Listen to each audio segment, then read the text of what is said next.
All right, welcome to video 3. And this one, we are going to be going through the dictation system of SWR, the probably most complicated and most difficult part of this, but I believe in you. You can do it. This honestly is more difficult for our co-teachers, for adults. Our students and kids really seem to have no problem with this. So hang in there. You're learning something new and it's worth it. So before I dive in, I wanted to go back and just show you one of the things I forgot to mention that's part of your SWR core kit is they come with this, again, kind of manila formed paper. Again, you can see mine is well loved. On one hand, is the 70 phonograms, so single letter and multi-letter phonogram, and also the SWR rules on the other side. So I highly recommend laminating this. This was a really helpful tool for me as a co-teacher and teacher in the classrooms. I use this as my bookmark, and that way I could kind of pull it out, and it's a little cheat sheet for yourself as well. So I highly recommend that. Okay, I'm going to introduce the dictation system, and then we will do, for new families, we will do a workshop that fleshes this out. And so really the only way to get this is to practice, practice, practice. And once you start using it makes sense. It really becomes much quicker as you go on and go along, and you'll get this down because you'll use this a lot. But to begin with, it can feel a little overwhelming. So hang in there, you're going to get it. So I'm going to show you a couple different things. The first one is this is going to have we're going to use preliminaries, the words, and then some spelling enrichments.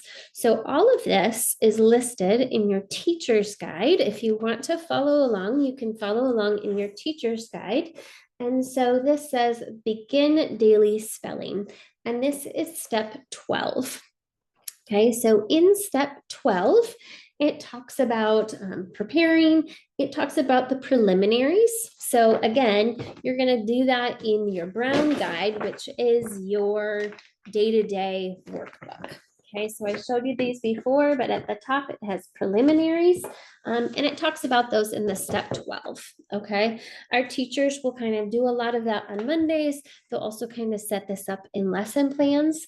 Okay, but those are things they'd like you to do before starting this section. Okay, and then we're going to go through how do we introduce the actual words. That's the dictation system. On the bottom, there are all of the spelling enrichments. And so those are reinforcement ideas. Those are pulling those multisensory ideas, integrating different language arts or different art or composition, those kinds of things. And it's a way to build long-term memory, build comprehension, and then again, integrate other subjects together. And our classroom teachers will also kind of have those in lesson plans. Okay, so take a deep breath. You can follow if you want in step 12. There is more information than you will need in that step, as in most of the steps, but it is a very detailed kind of step by step, and it shows you what you're doing. Okay, so the first thing with the dictation system is and your students are going to be dictating into their learning logs. Okay, so I'll show you those two. I also have a couple of videos of different people doing the dictation system with their students, and that way you can see different people have different styles, and you'll see this with different students as well. I hope that will be helpful for you. And then again, if you are new, we will practice this during the workshop. Okay, so the first thing that we need to do is think about a syllable. Now, a syllable is basically a chunk, right? So it's a rhythmic chunk of the word. Okay, and so we're going to, you can do this with different games. To start with, how do we count syllables? Okay, you can do this in fun ways. You can guess the word, glue and unglue the word. But we're going to, talk about these rhythmic breaking up of words, because that is how we're going to write each spelling word throughout the program. Is they're going to be written in syllables. As we saw last time, one of our rules is that vowels say usually their long sound at the end of a syllable. So sometimes it changes how the word sounds or is spelled depending on how the syllable is broken up. Okay, so again, you're going to have the learning log. And so you can either have K through second is the primary, and then the black is third grade and up. Your student, or if you're practicing being a student, you're going to need the 2 pencils. Okay. If I am a teacher, I'm going to need my whiteboard and my 2 dry erase or another thing to write with. Okay. Okay. So this is just a very kind of summary of the dictation system. Again, step 12 has the word for word. Usually you're not going to do that. You're just going to do that while you're learning. They also have this in the back of one of the books. I think on yours, yeah, I think mine, it's in the back of my red guide. Yours might actually be on the back cover, but there's this kind of summary that you can do as well. You're going to get this down with practice. Okay, so we're going to start. We're going to instruct where to write the word. Okay, so if I had a child next to me, I would say, okay, we're doing list A. And I would point to them, again, sitting next to me, or just tell them, you're going to write in this first spot. Okay, I'm going to say the word. So I'm going to start with A. Okay, your step 12 is using list A. When we do examples, I will have someone do list A. We'll also do some other words. We'll do this in the workshop too, because they'll get more complicated and you'll get into different syllables. And so we'll do some other words from list A. Okay, but if you want to follow along, okay, I'm going to say the word in the sentence, and then say the word again. Okay, so I would say top. This is the first word in list A. Top. Start from the top and count the words. Top. Now, an aside, some of the sentences in the guide are funny. Some of them, I'm like, I don't even know what that means. Some of them get students going off on a different tangent. If you have time, sometimes that's fun. But if you want to use a different sentence or create your own, that is fine as well. Okay, but they're there for you if you want them. Okay, sometimes I'll say, that's not worth it. I'm just going to say a different sentence. Okay, okay, so instruct where to write. Right here at the beginning. Okay, so write the letter A in this big space, and then we're going to write our first letter right here. Our first letter, our first word is going to be top. Start from the top and count the words. Top. Okay, now this is the most complicated part. We're going to think to spell. So we would, if there's multiple syllables, we would count the syllables. So top. 1 syllable. Okay. If you had a word like summer, right? Summer, summer. So I would write in 2 syllables. Okay. And then we're going to use these fingergrams. This is what you're going to want to see the examples of, and this is what you're going to practice. Okay. So I'm going to do each sound with each finger. I like to do the back of my hands so it doesn't get confusing with all my other fingers. Okay, if it's awkward, that's okay. You're going to practice and you might do it different than your classroom teacher. That's okay. Okay, so we'll do really simple ones, and then we'll give some, you'll see some examples of more complicated words where you can switch. Okay, so Each sound gets a finger. Okay, so top, start from the top and count the words. Top, one syllable.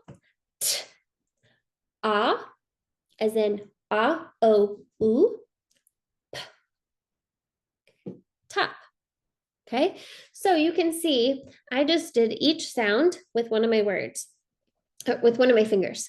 That middle one, because it had multiple, there's multiple things that can make the word, the sound ah, top, right? So again, we've already memorized that ah, o, oo is the letter O. And so I just kind of check in with students, like, do you know what are you following me, right? And that's what the fingergrams are for, okay? It's multisensory, okay? You can have your students try to do this too, okay? If you're using something like summer, okay, that is multisyllable, that would look like s, you, mm, as in her, okay? If that's too common, mm, mm, okay, your students will get this, okay? And so if you're like, my fingers are so awkward, it's okay. It's really just the repetition. It's having another visual cue. It's being active in our learning, okay? It's stopping and thinking about the word even as we're introducing it, okay? So usually if I think they know how to spell it, I don't always stop, but again, s, you, and then you might go, See, it's a different hand, different syllable. And then multi-letter phonograms usually take two, I do two, so I do okay? Or you could say okay, if it's too much for your hands. But I usually only do two fingers for my multi-letter phonograms because I'm not that talented. Like if we had our o, oo, off, ah, ow. But I know some of our teachers, some of our co-teachers do the actual number. So if it's 3-letter I, they do 3 fingers. If it's 4-letter phonogram, it's going to be 4. However you want to do that is totally acceptable. And it's okay that it's different. The kids will get it. Okay. Okay, instruct her to write, say the word, say the sentence, say the word again. Getting some repetition here.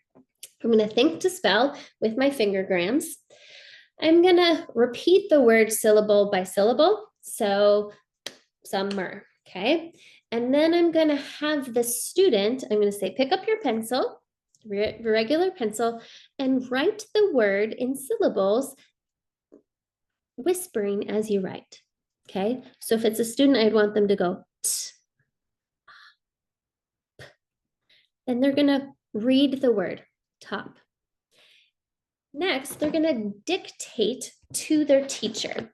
Okay, and this is why you need this dry erase board. Okay, so you say, you tell me the word. Okay, so I'm student, they would go, t, as in ooh, ah. Okay, so they're saying that as I'm writing, they dictate it to me. We review our words. Do they look the same? Okay. Now we're going to proofread and analyze. So we're going to talk in a second about markings. Okay, but this is where you would mark. And we would, this is not a great one to start with, but on the other, so this is the left side of your page. On the right side of your page, it will give you how to proofread and analyze, okay, or analyze. Proofread, just, are they the same? Okay, analyze would be, this is all first sounds, one syllable, so there's no markings, okay? So we review, top, look the same? Okay. Let's go to the second word, okay? So that's the system. So again, it seems really complicated. That seems really long. It will get faster and faster as you go. And I will give some more examples. Well, let me just do 2 more and show you the page. So if you are looking at section A, you can see, like, let's do all number 7. Okay, so I'm going to go through this. Okay, so go ahead and write on your next line. Listen, okay, so all, God is with me at all times. All, one syllable. Ah, as in ah.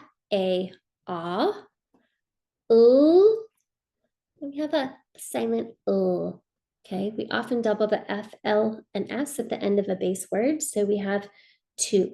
Okay, so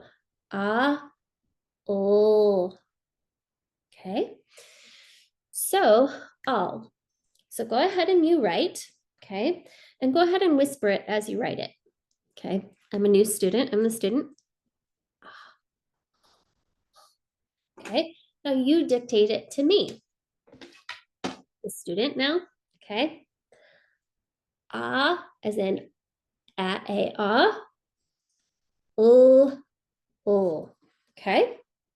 Okay, they look the same. Okay, now let's analyze this word. Okay, so again, we're talking about markings in a second, but I'm going to mark. So analyzing means I'm going to mark. I'm going to think about the word. And so I'm going to take my red pencil or dry erase if you're a teacher or student. Okay, now this was the third sound. And so I'm going to put a little, of course you can't see it because my pen is not working. I'm going to put a little 3. Okay, that means that is the third sound. Okay, that's what it means by analyze. So we're looking at our markings. You'll see some of them have brackets and different things. And again, that's analyze just means marking. Okay, and then we're going to review. All looks the same. Okay, next word. Okay. So let's just walk through a little bit of the markings in the video. And again, the dictation system will take practice. Okay, so we'll do that in other forms and through some examples. But for the marking system, again, the words are going to be on the left side of your page. The marking is really on the right side of your page. As your book is down, your right side of the page, and it will kind of tell you even which rules are what you're marking. Okay, again, this will become second nature as you keep going, and your students get really fast at this. As my students or my own kids got into like kind of those later grammar school years, I could barely say the word and switch words, and they already had it all marked. And so again, you get kind of used to this and it gets faster and faster. So you're going to syllables, there's a space between syllables. You're going to underline, again, in red, anything that is a multi-letter phonogram or anything that has a single vowel at the end of a syllable. Or the V, U, C, or G before a silent E. So again, that was that rule 7, the 2 different types. And that just says that E is working on those letters. Okay, so your single underline, a multi-letter phonogram. So let me give you an example. Let me make my screen a little bigger here. Okay, so here's a TH, and so that's a single letter. There's also, see an example. So here's a way. So the A that says because it's at the end of a syllable, it says it's long sound. Okay, so that's an example of a single letter. Then we're going to double underline any silent letters. So that means any silent E's get double underlined, okay? And then there's going to be some special markings with those. Or we're going to do don't worry about this, but the 111 or 211 get a double underline as well. The bridge, so again, this 9 here. So again, with a type 1 silent E, so we double underline the silent E, and then it bridges over to the letter it's changing the sound, okay? Other markings, again, these are all kind of written out for you and you're going to get used to them. They're also, I think there's an appendix at the back of your book, at the back of your Brown guide, after Z, they do list kind of all the spelling markings as well if you want to see them. So we always, for numbers, we always do the first or the sound unless it's the first sound.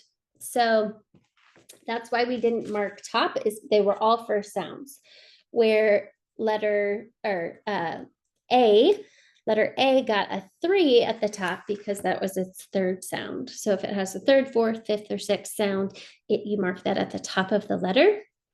And then because our rule 7 has so many, it has 5 different types. For a silent E, we're going to mark the reason it's there. If it's not the first one, if it's not that silent or the rainbow, the strong man making it say its own name, that's the rainbow. If it's one of them, like a softener, I don't know if you can see that. That's the third sound, so you can see, or the third type, so that has a little 3. Okay. If there's an exception, there are some. So that letter doesn't usually make that sound. It's an exception. We just put a little X. And then even in list A, you're going to see some brackets. Okay, so we bracket words for relationships. So these are both conjunctions. You can, if they sound the same, there's a homophone or peculiar spelling like picture and pitcher, we can bracket that. Sounds that are easily confused. If it's the same tense like ran and run, we're going to bracket those. So brackets could just mean anything that's a relationship. Okay, so those are your markings. Again, we'll practice those. We're going to practice the dictation during the workshop, and I'll try to include some different examples of people dictating to their kids so you can see examples of that. I hope this was helpful. Don't be tense. Silent E, odd job E, type 5, but we will be talking about reference pages and how we're going to use reference pages next. And again, in the workshop or through examples, you'll get the dictation system down, no problem. And so next video, we will do reference pages.